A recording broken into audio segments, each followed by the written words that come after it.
Oke, peserta didik sekalian, kita lanjutkan. Kalian telah mendengar dan membaca tentang ajaran kitab suci tentang perkawinan itu sendiri, bahwa sejak awal Allah menciptakan manusia dan laki-laki, bahwa Allah menciptakan manusia dan laki-laki itu sepadan dengan Allah itu sendiri. Perempuan itu kemudian diambil dari mana? Dikatakan atau diceritakan dari tulang rusuk laki-laki. Lalu tulang rusuk laki-laki itu kemudian ditutup dengan daging. Nah, atas dasar inilah Tuhan Yesus menjawab pertanyaan orang Farisi. Ketika mereka bertanya, apakah seorang suami diperbolehkan menceraikan istrinya? Tuhan Yesus bilang kepada mereka, apa perintah Musa? Kemudian mereka menjawab, Musa memberi izin untuk menceraikan istrinya dengan membuat surat cerai. Lalu kata Tuhan Yesus, justru karena ketegaran hatimulah Musa menuliskan perintah ini untuk kamu. Sebab Allah telah menjadikan laki-laki dan perempuan sejak awal mula, dan kemudian itu menginginkan mereka untuk kemudian menjadi satu daging. Artinya ketika satu daging mereka tidak terpisahkan. Itu jawaban Tuhan Yesus. Artinya bahwa Tuhan Yesus sendiri sama sekali tidak setuju dengan yang namanya perceraian, atau Tuhan Yesus tidak mengizinkan seseorang menceraikan istrinya. Ini kata-kata Yesus. Ketika ada orang yang ingin menceraikan istrinya lalu menikah lagi dengan orang lain, itu dia berbuat zina. Nah, teman-teman sekalian, peserta didik sekalian, mari kita lihat apa ajaran gereja tentang perkawinan itu sendiri. Nah, ajaran gereja tentang perkawinan itu banyak ya, tetapi di sini di dalam pelajaran agama Katolik akan diberikan yang dilihat yang merupakan sesuatu yang penting untuk kalian ketahui. Ajaran gereja itu diambil dari Kanon 1055 yang berbicara tentang hakikat dari perkawinan gereja Katolik.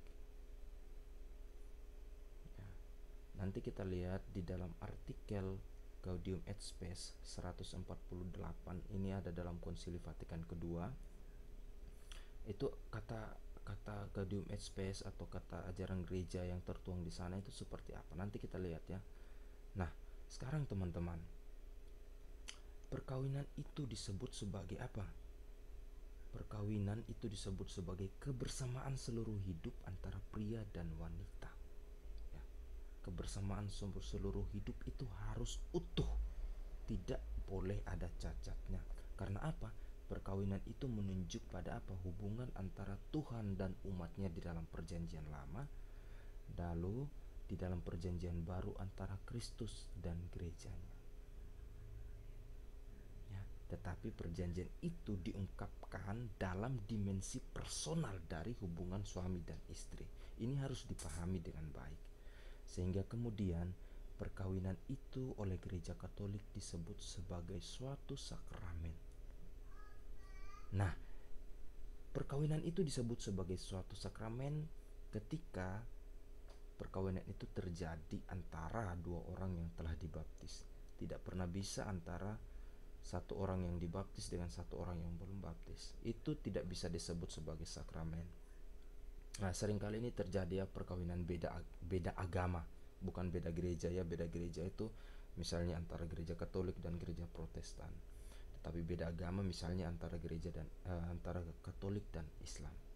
Itu tidak bisa disebut sakramen, tetapi hanya disebut sebagai pemberkatan. Kita lanjut. Nah, ini yang saya bilang tadi, atau oleh gereja diharapkan untuk dipahami oleh sekian banyak orang Katolik, bahwa di dalam Gaudium et Spes nomor atau artikel ke-48 dikatakan bahwa perkawinan merupakan kesatuan mesra dalam hidup dan kasih antara pria dan wanita yang merupakan lembaga tetap yang berhadapan dengan masyarakat. Jadi yang dimaksudkan adalah bahwa perkawinan ini juga adalah suatu lembaga yang kemudian berhadapan dengan masyarakat. Perkawinan itu antara pria dan wanita itu disebut sebagai suatu lembaga.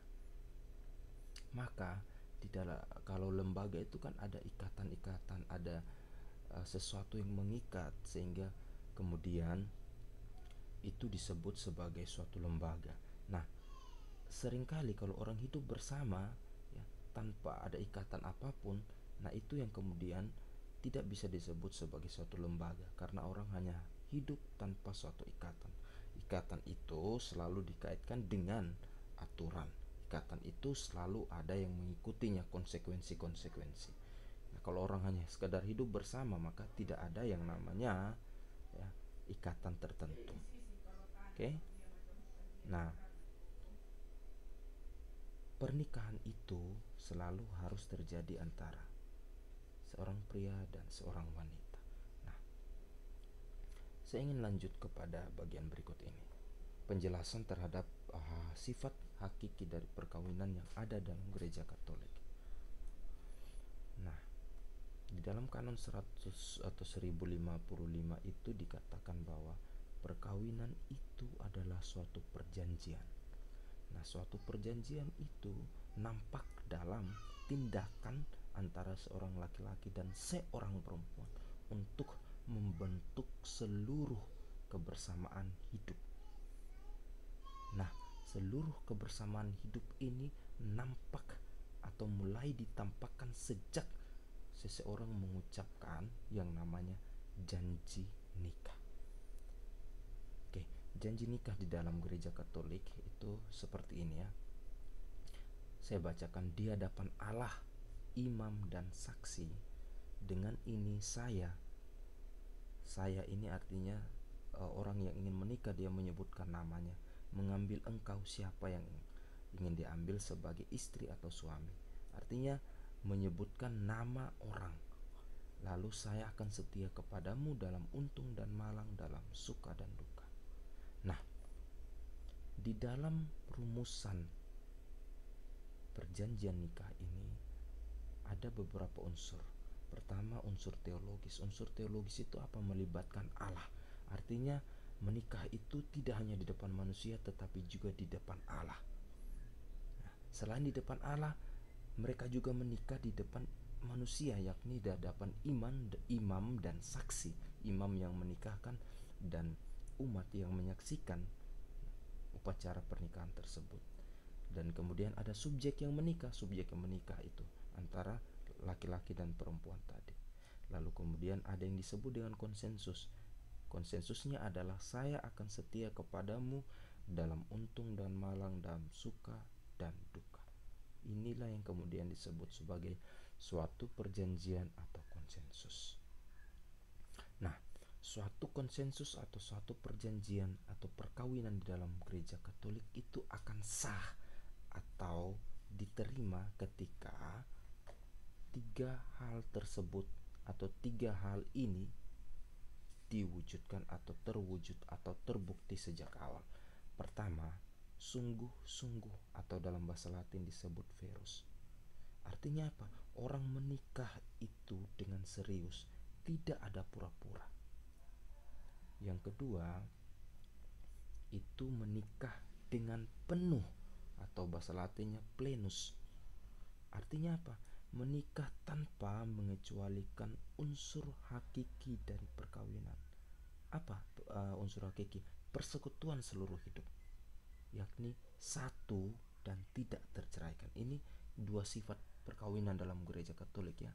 Satu yang disebut dengan monogam, kesatuan itu dan tidak terceraikan atau indissolubilitas dalam bahasa Latin. Ketiga, bebas atau liber.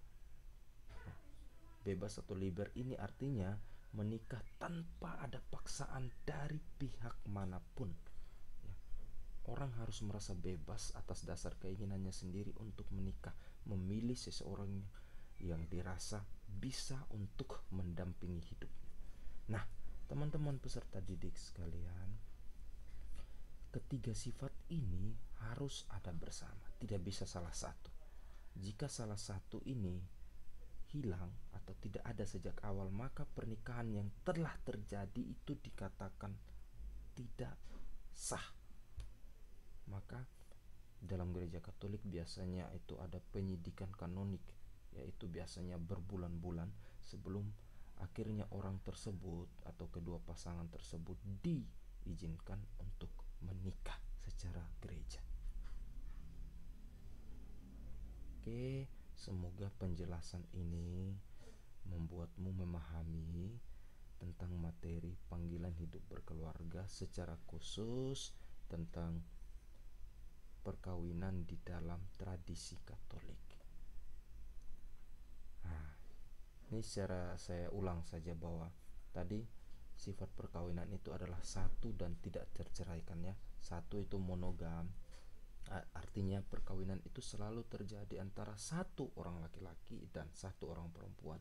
Tidak pernah terjadi antara dua orang laki-laki dan satu orang perempuan, atau sebaliknya, dua orang laki-laki dan satu orang perempuan, atau satu orang laki-laki dan satu orang laki-laki, atau satu orang perempuan dan satu orang perempuan. Ini mesti dipahami. Ini yang disebutkan dengan monogam. Dan kalau ini adalah cerita tentang pasangan yang boleh dikatakan saksi hidup bahwa mereka hidup bersama selama 50 tahun. Dan kemudian kalian bisa belajar dari sini. Nah, ini yang disebutkan dengan indissolubilitas. Jadi dua sifat perkawinan Katolik itu adalah monogam dan indissolubilitas atau tidak terceraikan. Ingat ya ajaran Yesus tadi. Tuhan Yesus katakan, karena ketegaran hatimu lah Musa membuat surat tersebut atau membuat perintah tersebut.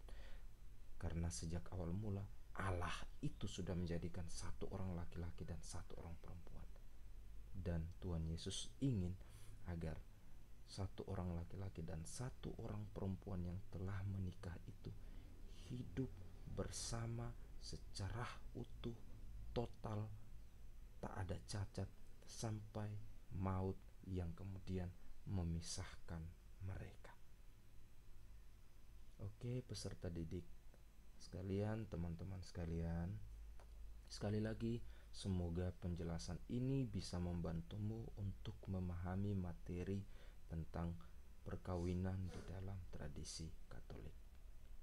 Sampai jumpa pada pelajaran-pelajaran berikut.